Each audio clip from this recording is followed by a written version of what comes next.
when I woke up this morning, I was feeling pretty dangerous.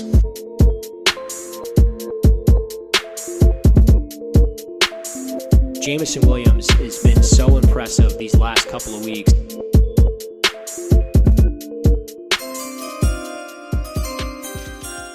What's going on, draft fans? Welcome back to Cover One, the NFL Draft Podcast.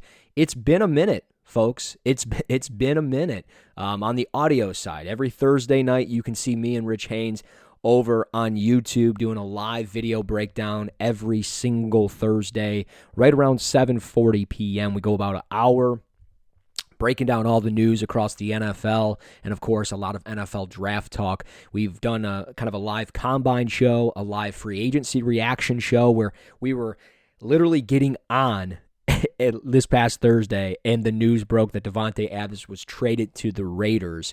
But last night, yesterday afternoon, maybe you were on your drive home from work, maybe you were getting dinner prepared for the kids or doing indoor baseball like I'm doing with my kid. Either way, maybe you're busy with something and you missed the news of Deshaun Watson being traded to the Cleveland Browns. We'll get into that. We'll get into the David Ojabo news because that's huge news coming out of the Michigan Pro Day that he had tore his Achilles. We're gonna jump into that. How does that impact his overall draft stock and things like that? So we've got a lot of stuff to talk about, and we're gonna jump right in with the Davante Adams news because that's kind of the older news, which is surprising. I mean, it's so surprising for so many different reasons because you look at Davante Adams, best receiver in the league.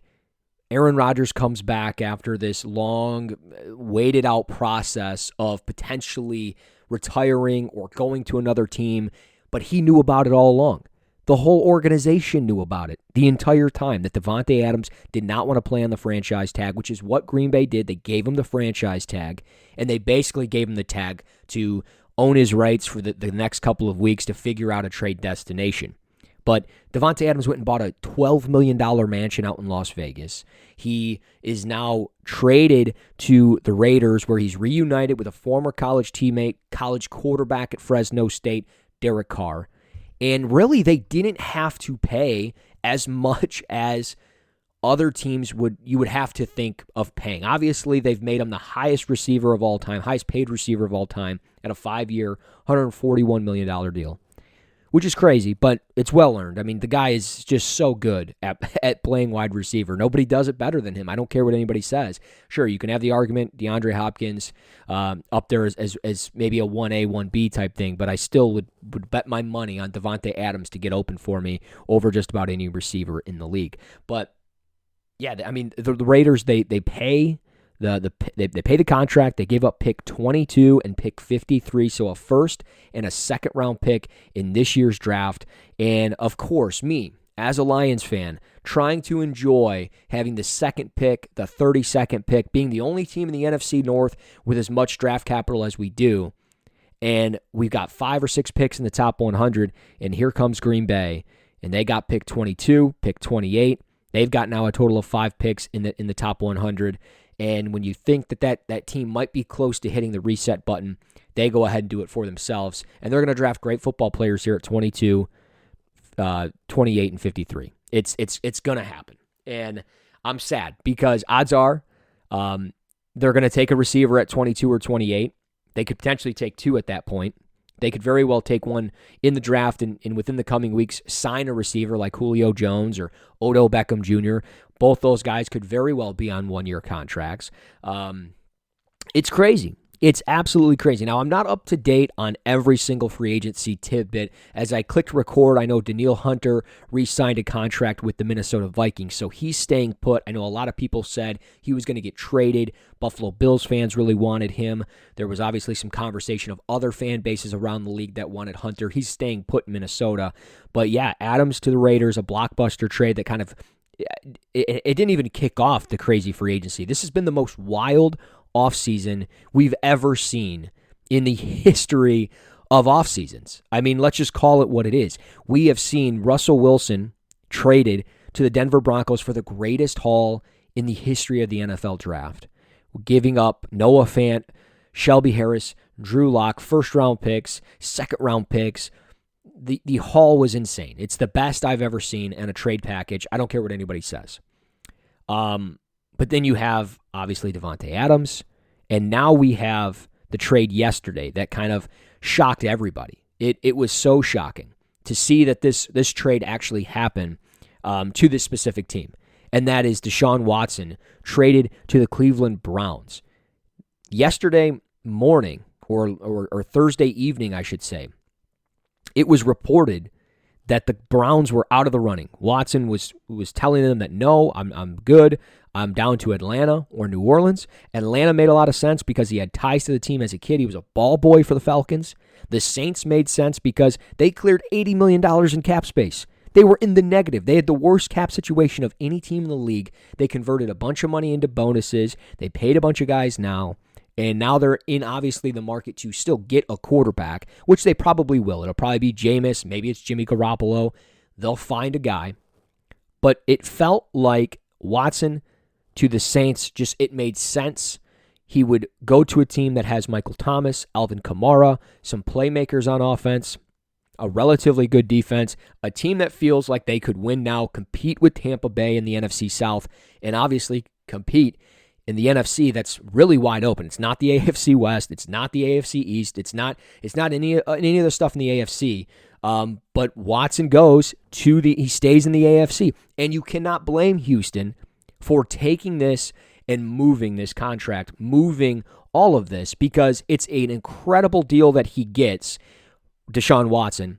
But beyond that, what a draft haul for the Houston Texans. We'll get into the contract in a minute, but Houston gets this from Cleveland. Cleveland gives up a first-round pick in 2022, 2023, and 2024. And to me, that is incredible, because when you look at Houston right now, they have the third pick of the draft of this year's draft. Then they have the 13th pick of the draft.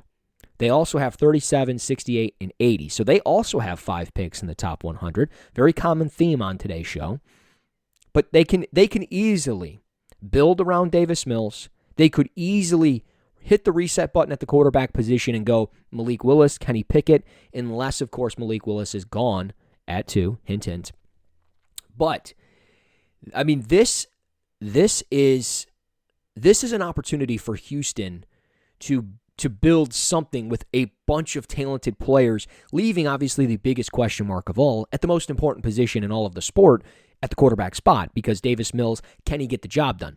We don't know. I mean, obviously we have no idea, but you can add now, you have Brandon Cooks there. You have, some interesting pieces offensively, but Nico Collins, I thought, did relatively well. But Mills had 16 touchdowns, 10 interceptions, threw for almost 2,700 yards last year, seemed to operate and manage the game well. He had some very bright moments in games. He had some very bad spots in games.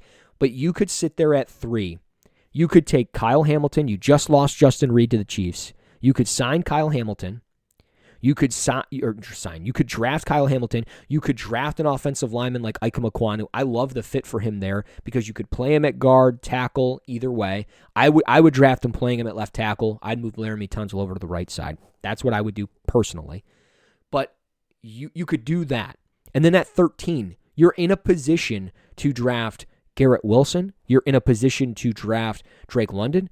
You're in a position to draft Chris Olave. Whatever receiver you want, more than likely, maybe 1 is off the board, but more than likely, 5 of the top 6 are going to be there for you. Houston can have a haul in this draft, and then again next year, and then again after that, because it didn't stop there with the first rounders. They had a 2023 third round on this deal and a 2024 fourth round pick on this deal, which is just, it is insanity that this happened, because again, I thought Falcons, maybe, Saints, maybe, but this now leads you to the question of Deshaun Watson. Don't even know if he's going to be playing football this year. We think he's going to, but they go ahead and they give him a 5-year, fully guaranteed $230 million contract. He received a $45 million signing bonus, and his base salary for 2022 will be just $1 million.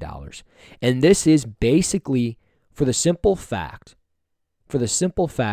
that they don't know if he's going to be playing. He's got the 22 civil lawsuits. Some are being, swept away and, being eliminated from the process, however that's all going to work out.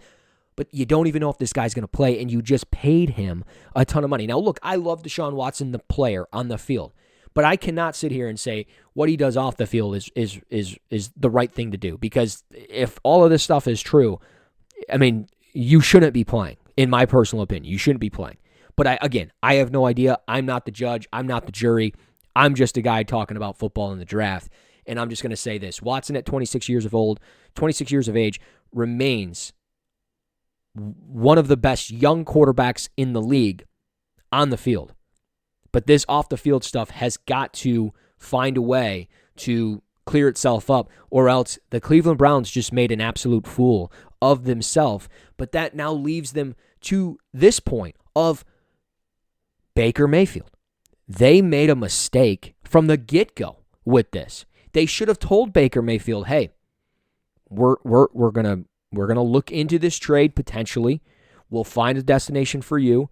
We are committed to you, but you just need to understand that if there's an opportunity for us to make this deal, this is what we want to do." Now, I think Baker as a person, he seems to take things very close to the heart.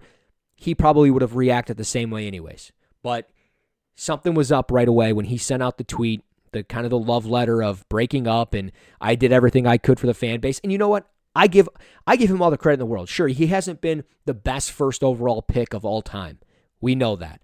But he has done everything he possibly could for that team and organization. And if you don't believe me, watch this past year. The guy was playing through a torn labrum. He was battling through multiple injuries from his knee, I think his ankle. So when you look at this, you have a guy at 27 years of age. He's thrown for over 14,000 yards in his career, 92 touchdowns, 56 interceptions. 2 years ago, had 26 touchdowns and 8 interceptions, played his best season of his career. And Baker may never be a 4,500-yard passer. He may never be a 4,000-yard passer.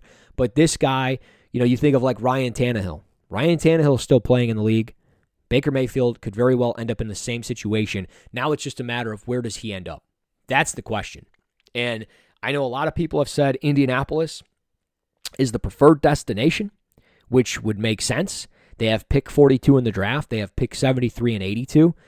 Maybe the Browns are able to get some of that draft capital for that selection for Baker Mayfield, and maybe they sign Baker Mayfield to a nice extension.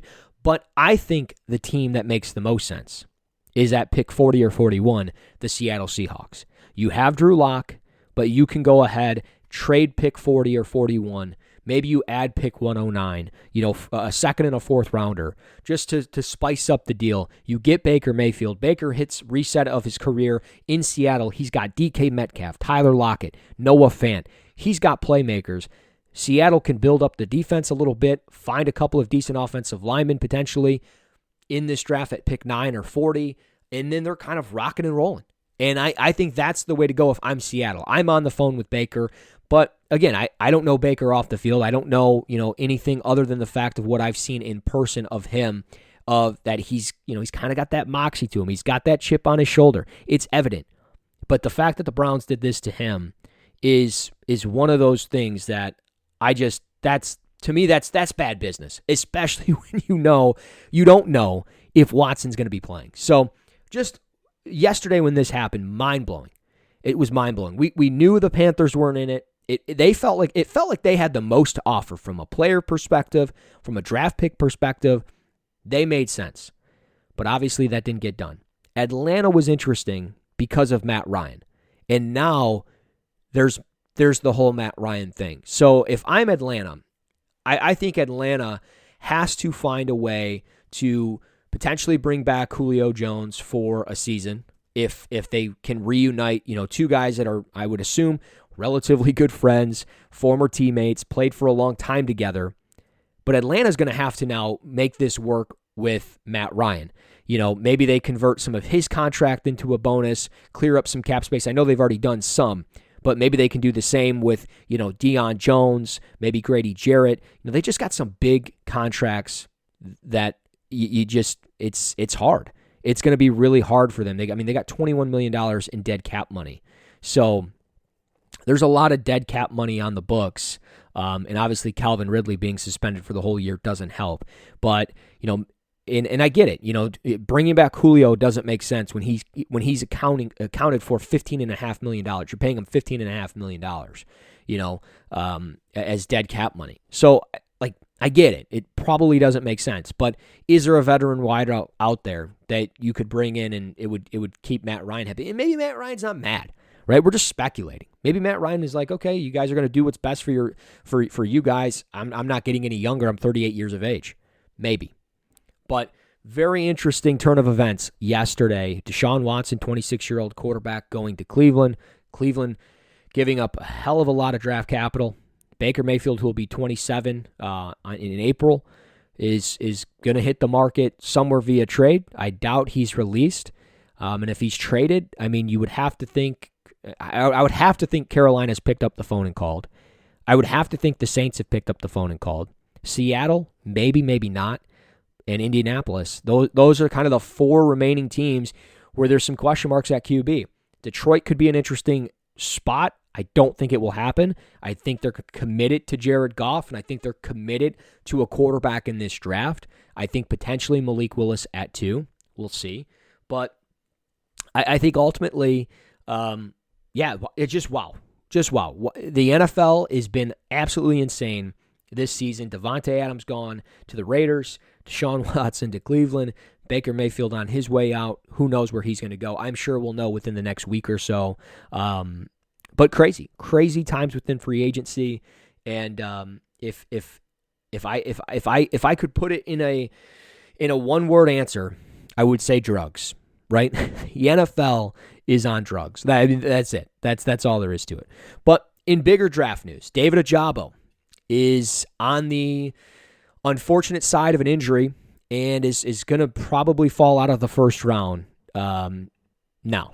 It's unfortunate. He's got a first-round grade for me, and he's somebody that I think is a very talented pass rusher. I think he's got great athleticism.